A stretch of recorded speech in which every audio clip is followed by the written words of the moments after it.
Friends, நாம் உருளைக்கிழங்கை இப்படி நன்றாக இழைத்து கடாயில் எண்ணெயை காய வைத்து பொரித்து விடலாம்.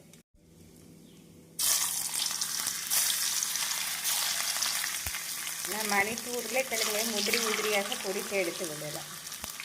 நாம் உருளைக்கிழங்கை போடும்போது ஹை ஃப்ளேமிலே வைத்துக்கொள்ள வேண்டும்.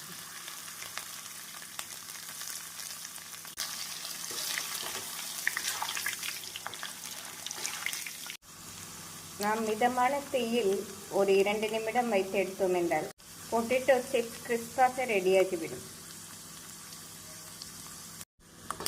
இந்த அளவு வரவும் நாம் எடுத்து விடலாம். நாம் அனைத்து உருளைக்கிழங்கையும் இப்படி நன்றாக பொரித்து எடுத்து விடலாம். ஃப்ரெண்ட்ஸ், கிறிஸ்பி பொட்டேட்டோ சிப்ஸ் அருமையாக ரெடியாகிவிட்டது. நமக்கு லேஸ் சிப்ஸ் சுவையிலே இது மிக அருமையாக இருக்கும். இதை ஒரு வாயகன்ற பாத்திரத்தில் போட்டு நம் சால்ட் வத்தல் பொடி போட்டு மிக்ஸ் செய்யலாம். ஃப்ரெண்ட்ஸ், நம் தனி வத்தல் பொடி உப்பு போட்டு இதை நன்றாக மிக்ஸ் செய்ய வேண்டும்.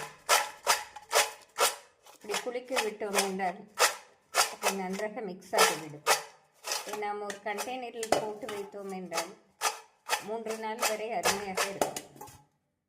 ஃப்ரெண்ட்ஸ், இந்த அருமையான கிறிஸ்பி உருளைக்கிழங்கு சிப்ஸை நம் குழந்தைகளுக்கு லஞ்ச் பாக்ஸுக்கும் கொடுத்து விட்டால் விரும்பி சாப்பிடுவார்கள்.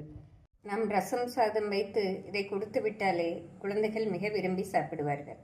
இது ஒரு 10 நிமிடத்திலே நாம் செய்து விடலாம். ஃப்ரெண்ட்ஸ், இப்படி ஒரு ஏர்டைட் பாட்டிலில் நாம் பொட்டேட்டோ சிப்ஸ் செய்து வைத்தோம் என்றால் 4 நாள் வரை கிறிஸ்பாகவே இருக்கும்.